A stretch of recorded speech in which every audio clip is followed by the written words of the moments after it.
Assalamualaikum warahmatullahi wabarakatuh. Okay guys, hari ni Kinseliti ada carburetor TS 25mm.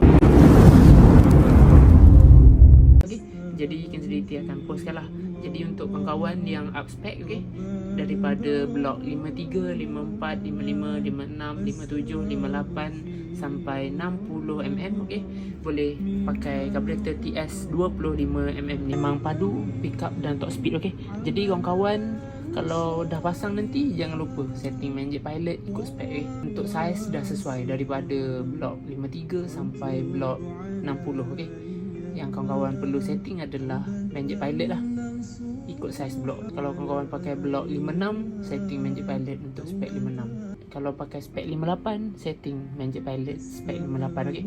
Untuk bagi minyak cukup supaya enjin tahan lama, okay. Jadi kalau kawan tak tukar Magic Pilot tu bahaya, okay? Boleh mengakibatkan jam panas dan sebagainya, okay? Jadi untuk carburetor TS ni dia ada chop, okay?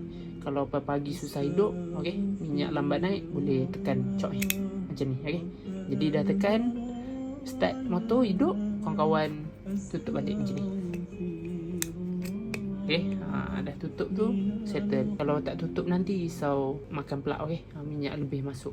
Jadi kat sini bahagian untuk kita masukkan minyak petrol. Jadi yang ni untuk kita setting angin, seru angin, dan kat sini untuk kita tinggikan timing, okay.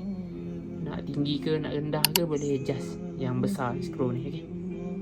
Jadi jika berminat untuk order, kawan-kawan boleh WhatsApp nombor Kinseliti di bawah, okay. Terima kasih support.